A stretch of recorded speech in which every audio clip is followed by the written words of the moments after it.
नमस्कार, मैं हूं मनोरंजन भारती और आज आपको बताता हूं भारत में गोवा के विलय की कहानी। क्या था ये पूरा जो सीक्वेंस ऑफ इवेंट जिसके कि गोवा का आखिरकार भारत गणराज्य में विलय हो गया। गोवा का विलय एक ऐसी प्रक्रिया थी जो कि दिसंबर 1961 में भारतीय सशस्त्र सेनाओं के द्वारा की गई और आपको बताऊं कि इसमें जो है मिलिट्री एक्शन लिया गया था। और इसकी शुरुआत करते हुए भारत गणराज्य ने गोवा, दमन और द्वीप के तत्कालीन पुर्तगाली जो क्षेत्र थे, जिसको कि एस्टाडो द इंडिया कहा गया था, उन्होंने इसको कब्जा कर लिया था। उसको जो मुक्त कराया गया पुर्तगाली शासन से और इसे कहा गया गोवा की मुक्ति। और आपको बता दूं कि ये जो ऑपरेशन हुआ था ये काफी फैसिनेटिंग ऑपरेशन था और इस मिलिट्री ऑपरेशन का जो कोड नेम था वो था ऑपरेशन विजय। ये कार्रवाई 36 घंटे से अधिक समय तक चली थी। इसमें हवाई, समुद्री और जमीनी तीनों सेना जो है इन्वॉल्व थे और ये एक भारत के लिए निर्णायक जीत थी। और आपको बता दूं कि गोवा के इस लड़ाई को निर्णायक जीत इसलिए कहा गया कि भारत ने इस अपने जो बचे खुचे क्षेत्र से जो कि आजादी के बाद नहीं मिल पाए थे उस पर देखिए 47 में आजादी मिल गई और गोवा जो है 1961 में जो है वो भारत गणराज्य में शामिल हुआ। तो पुर्तगाल के 451 वर्षों के शासन का एक तरह से अंत हुआ है। लड़ाई 2 दिन तक चली और लड़ाई में दोनों तरफ से जो है वो सैनिक मारे गए। वह इसकी पृष्ठभूमि ये है कि अगस्त 1947 में ब्रिटिश साम्राज्य से भारत की आजादी के बाद पुर्तगाल ने भारतीय उपमहाद्वीप में जो कि गोवा, दमन द्वीप और दादरा और नगर हवेली जैसे कुछ हिस्सों पर अपना कब्जा जो है जारी रखा, जिन्हें सामूहिक रूप से एस्टाडो द इंडिया के नाम से जाना जाता था। ये सारे वही जगह थे जो कि पुर्तगाल की कॉलोनी थे। गोवा, दमन द्वीप का क्षेत्र फल जो है वो छोटे छोटे द्वीप थे। ये करीब 1540 वर्ग किलोमीटर का वो इनका वर्ग मील का इनका जो है वो एरिया था। और इसमें ये सारे जगहों पर यदि आप देखें तो अधिकतर हिंदू थे, 61% हिंदू और 37% कैथोलिक ईसाई थे। मुस्लिम की आबादी केवल 2% थी। अर्थव्यवस्था इनकी कृषि पे आधारित थी।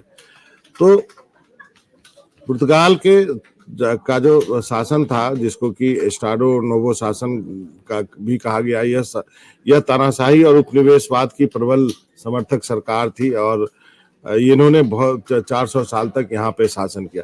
इसकी मुक्ति की कहानी जो है वो काफी इंटरेस्टिंग है कि 20वीं सदी में गोवा में पुर्तगाली शासन के विरोध का नेतृत्व एक फ्रांसीसी शिक्षित गोवा इंजीनियर टिस्टाडो डी ब्रांका के कुन्हा ने किया था और इन्होंने 1928 में पुर्तगाली भारत में गोवा कांग्रेस कमेटी की स्थापना कर दी थी। कुन्हा ने विदेशी शासन के 400 साल नाम की एक पुस्तिका भी जारी की, एक पैम्फलेट भी जारी किया और गोवा का और राष्ट्रीयकरण का उद्देश्य जो है गोवा वासियों को पुर्तगाली शासन के उत्पीड़न के प्रति संवेदनशील बनाना था। ये पैम्फलेट वगैरह बांटते थे और जो इन्होंने गोवा कांग्रेस कमेटी की स्थापना की थी उस पर जो है कई भारत के उस वक्त के स्वतंत्रता सेनानी जो थे उन्होंने अपना समर्थन दिया, जिसमें कि सबसे बड़े बड़े नाम थे राजेंद्र प्रसाद, जवाहरलाल नेहरू और सुभाष चंद्र बोस। इन सारे लोगों ने ये कुन्हा को जो है अपना राजनीतिक संदेश दिया। तो उसके बाद 1938 में ही कुन्हा ने जो गोवा कांग्रेस कमेटी बनाई थी, तो ये इन्होंने उस वक्त जो भारतीय राष्ट्रीय कांग्रेस के अध्यक्ष थे सुभाष चंद्र बोस से मुलाकात की और उन्हीं के सलाह पे मुंबई में जो कि तब का बॉम्बे था उसमें गोवा कांग्रेस कमेटी का एक उन्होंने दफ्तर खोला और उसको जो है कांग्रेस पार्टी से अटैच कर दिया और कुन्हा जो है गोवा कांग्रेस के अध्यक्ष बने। उसके बाद 1946 में जो है राम मनोहर लोहिया यहाँ पे आते हैं, इस आंदोलन में जुड़ते हैं और उनके मित्र जुलियाओ मेनेजेस एक राष्ट्रवादी नेता थे जिन्होंने बॉम्बे में गोमांतक प्रजा मंडल की स्थापना की थी और साप्ताहिक समाचार पत्र गोमांतक का संपादन भी किया था कि जो है उन्होंने गोवा में प्रवेश किया। अभी तक आपको बताऊं गोवा में यदि आप जाएंगे तो गोमांतक टाइम्स नाम का अखबार आपको अभी भी मिलेगा।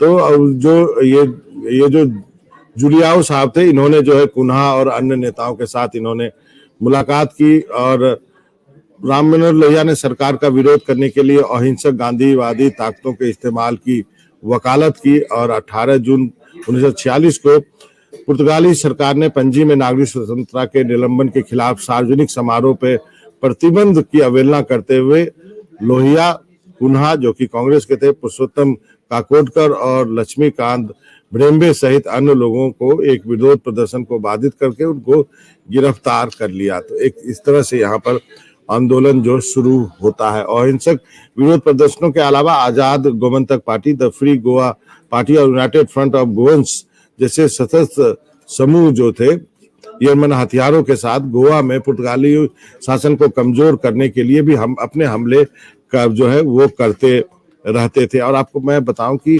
गोवा एकमात्र ऐसी जगह है जहां पे कि पुर्तगाली सैनिकों को भारत के तरफ से छापामार युद्ध का सामना करना पड़ा और उनके एक जनरल ने कहा था कि ये युद्ध ऐसा है जैसा कि पुर्तगाली जो है वो बाहर के जो है देशों में जिस ढंग के वो छापामार युद्ध लड़ रहे हैं उसी ढंग से जो है ये उनको गोवा में लड़ना पड़ रहा है। तो जैसे मैंने कहा कि आपको कि जवाहरलाल नेहरू, सुभाष चंद्र बोस, राम मनोहर लोहिया, डॉक्टर राजेंद्र प्रसाद जो है ये सब जो है उनका समर्थन मिलता रहा गोवंश को। और लेकिन जब 1950 में भारतीय सरकार ने डिप्लोमेटिक मेजर्स के जरिए जब चाहा कि गोवा के साथ जो है निगोशिएशन किया जाए तो पुर्तगाल ने रिफ्यूज कर दिया और ये कहा कि गोवा जो है वो जो है भारत का पार्ट नहीं है, क्योंकि वो अंग्रेजों के समय में भी वो अलग उपनिवेश था, इसलिए हम जो है अब गोवा को मर्ज नहीं कर सकते हैं। और आपको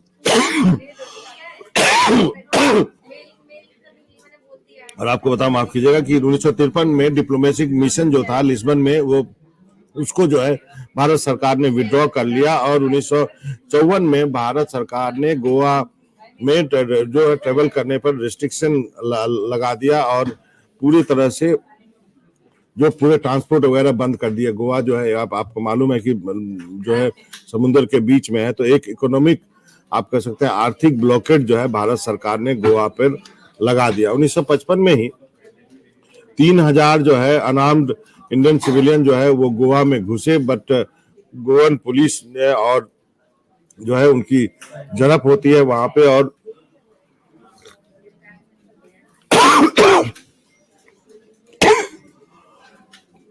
तीस सिविलियन की मौत हो जाती है। उसके बाद जो है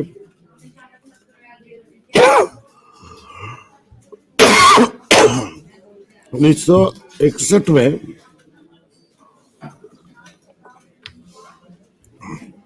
एक हादसा होता है। एक जहाज जो है पैसेंजर बोट जो है वो वहां पे आता है और उस पर जो है पुर्तगीज अथॉरिटी जो है वो उन्होंने गोलीबारी कर देते हैं, जिससे कि एक आदमी की मृत्यु हो जाती है और इसकी पूरे दुनिया भर में आलोचना की जाती है। उसके बाद भारत सरकार ने सैन्य जो है वो कार्रवाई करने की ठानी और सैन्य कार्रवाई के जरिए जब हरी झंडी मिली तो भारत सरकार ने एयरफोर्स, आर्मी और नेवी सबको इन्वॉल्व किया और तीनों तरफ से जो है लगातार हमले किए और जो इसका परिणाम ये हुआ कि 11 दिसंबर 1961 को जो 17वीं इन्फेंट्री डिवीजन थी उसको इंगेज किया गया। मरमू गोवा की तरफ से जो है वो नौसेना को इन्वॉल्व किया गया और वायुसेना को भी, जो अब आप अभी गोवा जाते हैं डाबोलो में एयरपोर्ट देखते हैं तो वहां पर जो है वायुसेना को भी इन्वॉल्व किया गया और तीनों तरह से तीनों टुकड़ियों को, सेना की तीनों टुकड़ियों को इन्वॉल्व करने के बाद जो है वो जब भारत ने आक्रमण किया तो जो है पुर्तगाली सेना को लग गया कि वो जो है ज्यादा देर तक इस हमले को झेल नहीं सकते हैं और उसके बाद उन्होंने जो है भारतीय सेना के सामने समर्पण कर दिया और उसके बाद जो है ये लड़ाई जो है आखिरकार खत्म हुई। और आपको बताऊं कि जो एग्वाडा फोर्ट था उस पे भारतीय सैनिकों ने सबसे पहले कब्जा किया और धीरे धीरे गोवा के अन्य स्थलों पर भारतीय सैनिकों ने अब जो है कब्जा करने के बाद जो है भारत को जो है पुर्तगाली सैनिकों से मुक्त करा लिया। और आपको बता दूं कि उसके बाद भी मामला जो है वो और जो कमांडर थे इंडियन एयरफोर्स के मेजर जनरल KP कैडेट, उन्होंने इसको विजय नाम दिया था, ऑपरेशन विजय दिया था। और चूंकि पुर्तगाली फोर्सेस जो है वो ज्यादा जो है रेसिस्टेंस नहीं कर पाई थी, क्योंकि जैसा मैंने कहा कि एयर रेड भी हुआ, नेवल जो है वो भी हुआ, और उसके साथ ही दमन और दीव में भी जो है मिलिट्री एक्शन किया गया। और उसके बाद जो है गवर्नर जनरल सिल्वा जो है, उन्होंने जो पुर्तगाली जनरल थे उन्होंने जो है वो सरेंडर कर दिया। और 19 दिसंबर 1961 को 451 साल के पुर्तगाल शासन का गोवा में अंत हो गया। और उसके बाद मैं बताऊं कि पुर्तगाल जो है 1974 में जाकर के गोवा को जो है भारत का पार्ट माना। और उसके बाद जो है पुर्तगाल ने डिप्लोमेटिक्स जो है रिलेशन जो है उसको उन्होंने मान्यता दी। और उसके बाद पुर्तगाल के साथ डिप्लोमेटिक टाई जो है 1974 में जो है जुड़ा है।